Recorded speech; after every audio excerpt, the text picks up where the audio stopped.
सर्वप्रथम सर्व स्वामी भक्तांचे पुन्हा एकदा आपल्या चॅनलमध्ये खूप खूप मनापासून स्वागत आहे। स्वामी भक्तांनो, आज आपण राजेंद्र दादांचा खूप सुंदर असा अनुभव बघणार आहोत। चला तर मग दादांच्या शब्दात या सुंदर अशा अनुभवाला सुरुवात करूया। दादा म्हणतात, सर्वप्रथम सर्वांना श्री स्वामी समर्थ। अनंत कोटी ब्रह्मांड नायक राजाधिराज योगीराज परब्रह्म भगवान श्री स्वामी समर्थ महाराज यांच्या चरणी त्रिवार वंदन।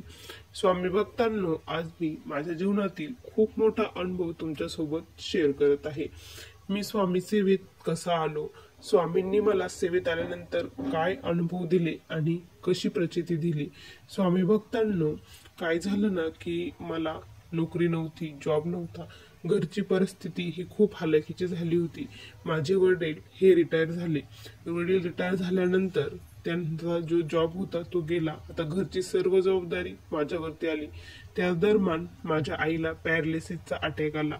त्यामुळे सर्व परिस्थिती हालाकीची झाली, कारण जेवढी सेव्हिंग केली होती तेवढं सर्व खर्च तिच्या हॉस्पिटलसाठी आला।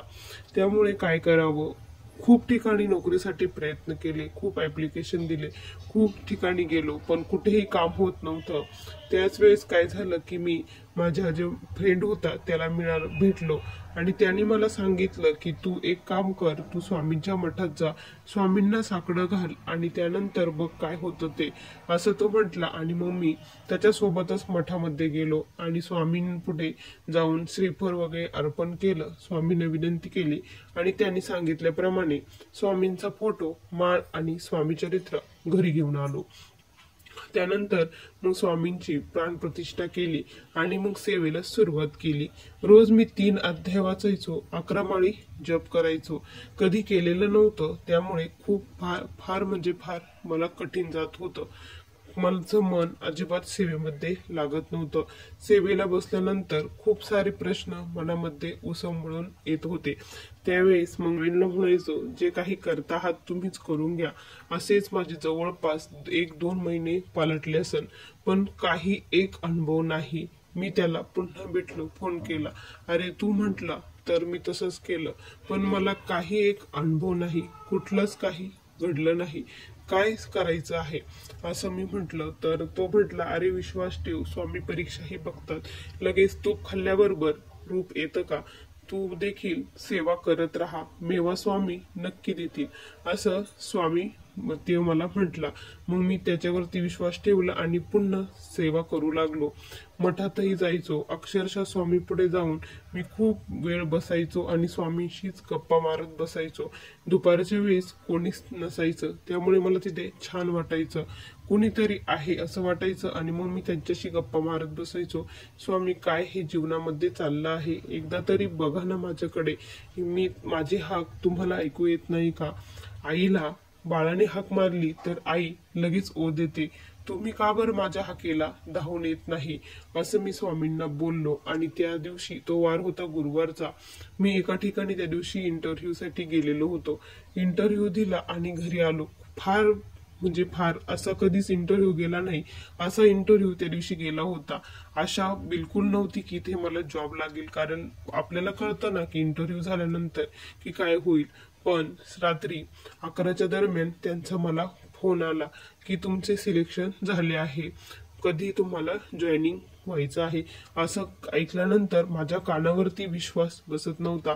त्यांनी 8 दिवसांनी सोमवारी मला जॉईनिंगसाठी बोलवलं होतं आणि मग मी 8 दिवस असेच खूप आनंदात गेले आणि जॉईन झालो।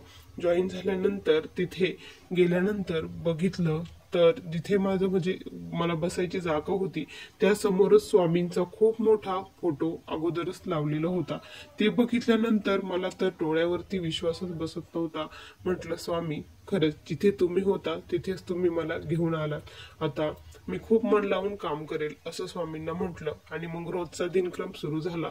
सकाळी लवकर उठायचं, देवपूजा करायची, घरची आईची काळजी वगैरे घ्यायची, तिला गोळ्या वगैरे द्यायच्या, त्यानंतर सेवा वगैरे झाली की मग कामावरती जायचं।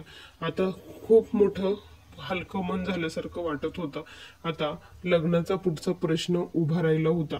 त्यानंतर लग्नही जमत नव्हते, वडील फार कंटाळले होते मुली बघून। बहिणीचं लग्न झालं होतं आता माझं व्हायचं होतं, माझी इच्छा होती की मला एक गुणी मुलगी मिळावी. तिनं भलेही जॉब नको, तिला काहीच नको, पण तिने फक्त माझ्या घरच्यांना सांभाळलं तरी माझ्यासाठी खूप झालं असं मला वाटत होतं. आणि मग मी स्वामींना तशीच विनंती करत होतो की स्वामी, खूप मोठं तुम्ही माझं स्वप्न पूर्ण केलं, आता एकच करा, त्यानंतर मी तुम्हाला काहीच मागणार नाही. मला एक चांगलीशी मुलगी द्या जी माझ्या घरच्यांना सांभाळू शकेल आणि मलाही सांभाळू शकेल, त्याचबरोबर तुमचीही सेवा करेल असं मी स्वामींना म्हटलं. आणि जवळपास 1 वर्ष यामध्ये पालटून गेलं. 1 वर्ष गेल्यानंतर मला छान स्थळ आलं आणि तेथं आमचं लग्न जमलं. लग्न झालं. लग्न झाल्यानंतर तीही खूप छान होती, सुंदर होती आणि गुणीही होती. जशी मला पाहिजे होती तशीच होती. मलाही सांभाळत होती आणि घरच्यांनाही खूप जीव लावत होती. त्यानंतर असंच हळूहळू दिवस गेले. आता मी स्वामींना शब्द दिला होता की यानंतर मी काही एक मागणार नाही. आता स्वामींकडे काहीच मागायचं नव्हतं, फक्त सेवा करायची होती. आता या सर्व धावपळीमध्ये सेवा करण्यासाठी फार वेळ मिळत नसायचा. मी तिला बोलायचो की तू सेवा कर, पण ती देखील करत नव्हती. पण एखाद्याला विश्वास बसेपर्यंत तो सेवा करत नाही हे ठाम आहे. आज ज्याचं भाग्य उदयास आलं तोच स्वामींच्या चरणाचा दास बनतो. तिच्या नशिबात आत्ता नव्हतं असं मला वाटत होतं. मीही जास्त फोर्स काही तिला केला नाही. तुला जेव्हा वाटेल तेव्हा तू सेवा कर, पण कर. मी रोज तिला म्हणायचो, एकदा तरी म्हणायचो, आज तू सेवा केली का, हा प्रश्न माझा रोज तिला असायचा. तर ती नाही म्हणायची. असेच मग आमच्या लग्नाला जवळपास 4-5 वर्ष पालटून गेले. मला वाटत होतं की तिने स्वतःहून स्वामींची सेवा करावी, पण ती काही सेवा करत नव्हती. डॉक्टरांची ट्रीटमेंट चालू होती बेबी होण्यासाठी. त्यानंतर मग मी एक दिवस तिला सहज म्हटलो, अगं महाराजांची इच्छा असेल की तू सेवा करावी, तू सेवा केल्यानंतर बघ आपल्याला नक्की छान बाळ स्वामी कृपेने होईल असं मी तिला म्हटलो. आणि ती म्हटली, बघा मी करते, पण नाही झालं तर मी म्हटलं याचा विश्वास मी तुला देतो, हमी देतो. स्वामी महाराज तुझी इच्छा नक्की पूर्ण करणार.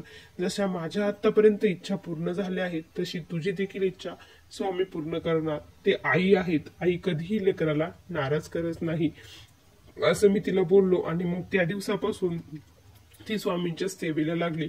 ती रोज तारक मंत्र म्हणत होती आणि 11 माळी जप करत होती.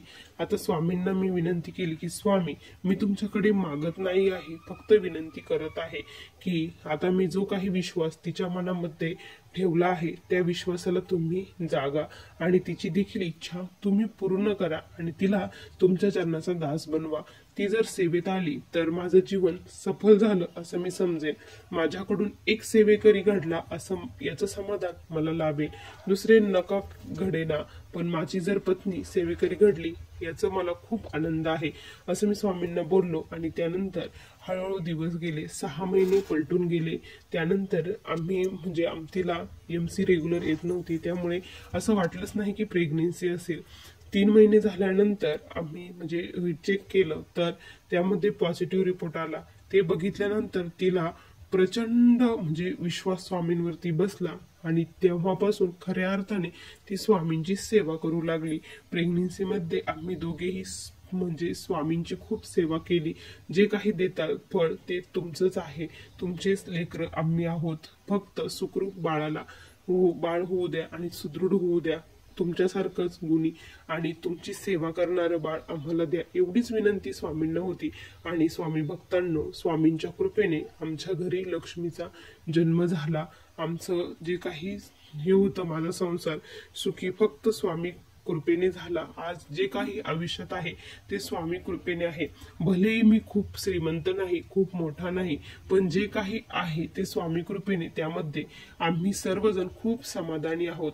माझे आई वडील सुखी आहेत, माझी पत्नी सुखी आहे आणि माझी एक छोटीशी मुलगी तीही खूप आनंदात आहे. आणि स्वामी कृपेने मी देखील. स्वामी भक्तांनो, असा मला आलेला हा स्वामींचा दिव्य अनुभव होता. श्री स्वामी समर्थ. बघा स्वामी भक्तांनो, किती सुंदर अनुभव होता. तुम्हाला दादांचा अनुभव कसा वाटला नक्की कमेंट मध्ये कळवा. पुन्हा भेटूया अशा सुंदर अनुभवासोबत. तोपर्यंत सर्वांना श्री स्वामी समर्थ. जय जय स्वामी समर्थ. श्री गुरुदेव दत्त.